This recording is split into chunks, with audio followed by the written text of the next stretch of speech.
It takes thousands of hours to master all 4 competitive strokes: butterfly, backstroke, breaststroke, and freestyle. When swum all together, they're known as the individual medley, and they're a test of your speed, endurance, strength, and skill. And to be a true swimming master, you need to know how to swim every stroke. In this video, I'm going to show you how to swim every stroke with perfect technique. By the end of the video, you'll be able to go and crush, or at least attempt, every stroke like a pro. Let me know what your favorite stroke is down in the comments, and let's get into it. First, you've got to understand why you should know all the strokes in the first place. When you swim all 4 strokes, you challenge your muscles in different ways. And yes, you'll work every single muscle in your body. I don't think there's any other workout that's truly full body like swimming is. Swimmers who train every stroke end up building strong, resilient bodies that are less prone to injury. Plus, they just end up way more fit in general. That swimmer body is no joke. If you want one, keep watching. Swimming different strokes also helps keep things interesting. If you want to swim endless laps of freestyle without stopping, be my guest. But that's pretty boring.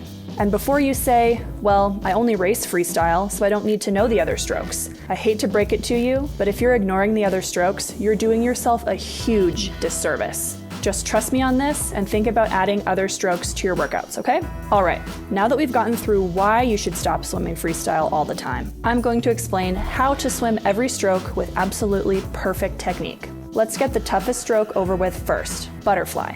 I think I'm speaking for the majority of swimmers when I say that fly is not the most popular stroke at practice. It's challenging, it's tiring, and it's a great way to add some spice to your workouts.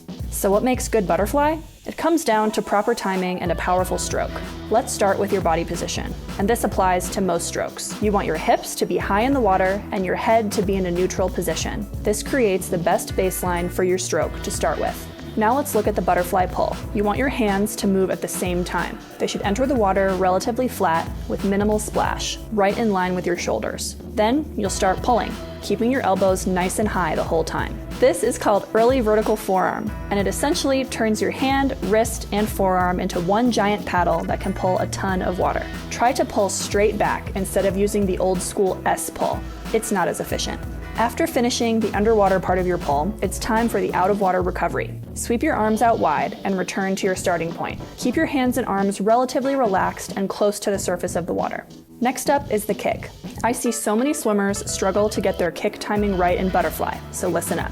When you kick in butterfly, keep your legs together and toes pointed. To get the most out of your kick and create the best rhythm in your stroke, I recommend thinking about butterfly as having 2 key kicks. The first kick helps propel your arms out of the water during your recovery, and the second kick keeps you moving as your hands dive forward to start your pull.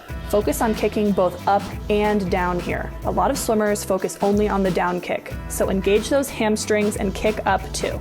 Now, let's put it all together and add in breathing. To take a breath, lift your head up right after your catch. As your arms come forward, drop your head back down. Try not to lift your head too high when you breathe. Your chin should be just grazing the surface of the water. Lift just enough to grab a quick breath, then get your head back into that neutral position. I recommend picking a breathing pattern and sticking with it to make sure your body gets a steady flow of air and doesn't fatigue extra quickly. Try breathing every 2 or 3 strokes and see what works for you. All right, first stroke done. Before we move on, you should know, butterfly requires a baseline of strength that most beginners don't have. So if you're struggling with fly, just keep at it. Over time, you'll build strength and it'll get a little easier. For more butterfly tips, check out our video on 5 common butterfly mistakes and how to fix them. Next up is backstroke. It's the only stroke that requires you to be entirely on your back, which raises the question, how the heck are you supposed to swim straight? I promise we'll get to that. But first, let's build a perfect stroke. To start, make sure your body position is correct. Avoid looking at your toes. Keep that neck neutral and look at the sky. Your hips should float up close to the surface of the water. Think about keeping your belly button dry. The backstroke pull is a little different. Your arm will exit the water thumb first. As you lift your arm, rotate your body away from that lifted arm. Then, make sure your hand re-enters the water pinky first and rotate toward that arm to reduce the drag your shoulders create. Pinky first is key. This hand position sets you up for a strong early vertical forearm catch. Backstroke kick is a flutter kick, just like freestyle. Don't kick too big here. The wider your kick, the more drag you create. Try to keep your kick no more than about 18 inches wide. Think small and fast instead of big and slow. Your kick should be driven from your hips rather than from your knees. Keep your toes pointed and your legs relatively straight, with just a slight bend at the knee. If your knees are popping out of the water like crazy, you need to work on that knee bend. Now some notes on rotation. If you have a really strong kick, you'll probably be able to drive your backstroke rotation with your hips. If not, don't worry. Try driving your rotation with your shoulders instead. But know this, whichever rotation philosophy works for you, make sure you don't over-rotate. It's not about totally rotating from one side to the other, it's about reducing drag. Okay, one last thing. If you struggle to swim straight in backstroke, I recommend working on a few things. First, find something overhead to focus on, like a seam in the ceiling. If you swim outside, good luck. Try to find a cloud or something to keep you on track. Next up, make sure you're pulling with equal strength in both arms. An even pull will keep you going straight. And lastly, try to keep your head from moving too much. Maintaining a neutral head position will help keep the rest of your body in line too. All right, 2 down, 2 to go. Next up is breaststroke. This short axis stroke is all about timing and power. As with all other strokes, we'll begin with a nice streamlined body position. In breaststroke, every stroke starts and ends with a little time in streamline. The more quickly you can get back into streamline, the more efficient your stroke will be. So, high hips, head looking down, you know the drill by now. We can break breaststroke down into 4 steps: pull, breathe, kick, and glide. You want to build each stroke in that order. And now let's get into the pull. From streamline position, you'll sweep your hands apart with the pinkies up. When your arms are just wider than shoulder width, start to pull back with that high elbow, early vertical forearm catch. At this point, you'll lift your head to breathe. When you drop your head back down, your arms should explode forward. This is the slowest part of the stroke, so make sure to maximize your power here. Avoid diving down. That's not as efficient. Let's get into the kick now.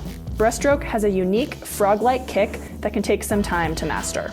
At its core though, breaststroke kick can be broken down into 4 steps: up, out, around, and together. First, pull your heels to your butt with your feet flexed. Then, start to kick out. Try to keep your knees no wider than your shoulders here.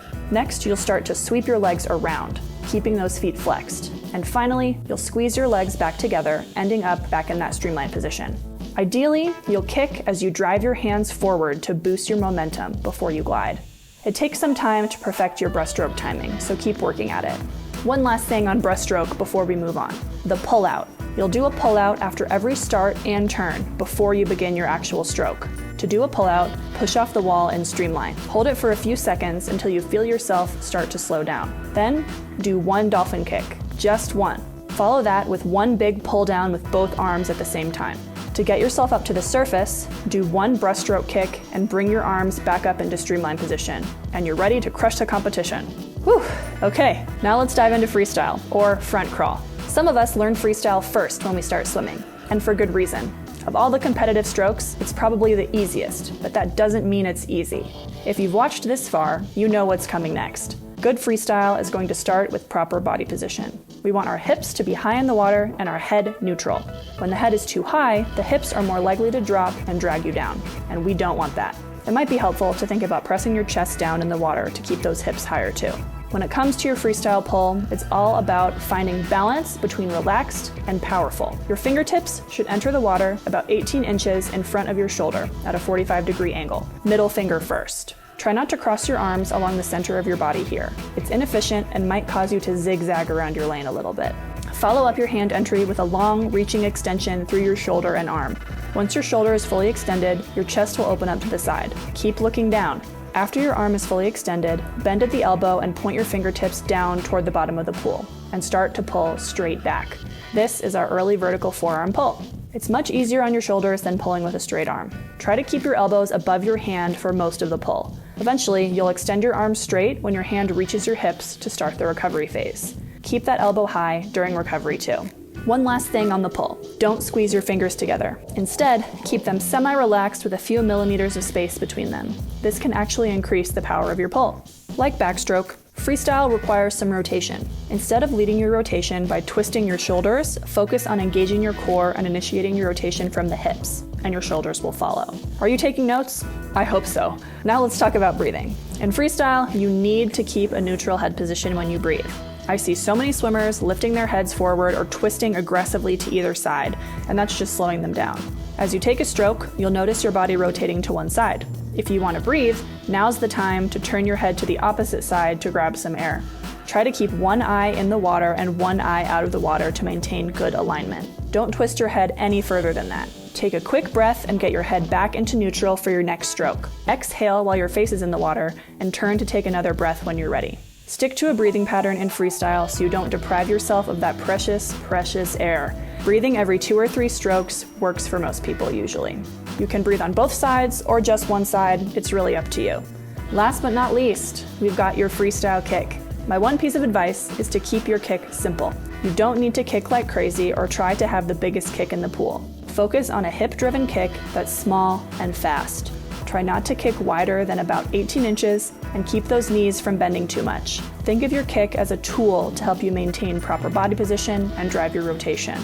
Now for some advice. Chances are there's going to be one stroke that you struggle with. And I know it's not fun working on things you aren't good at, but trust me, getting out of your comfort zone is actually a good thing and will make you a better swimmer. I didn't talk about turns at all in this video, but don't worry. Check out our video about how to do a flip turn for tips for freestyle and backstroke, and watch our video on breaststroke and butterfly turns to learn how to do an open turn.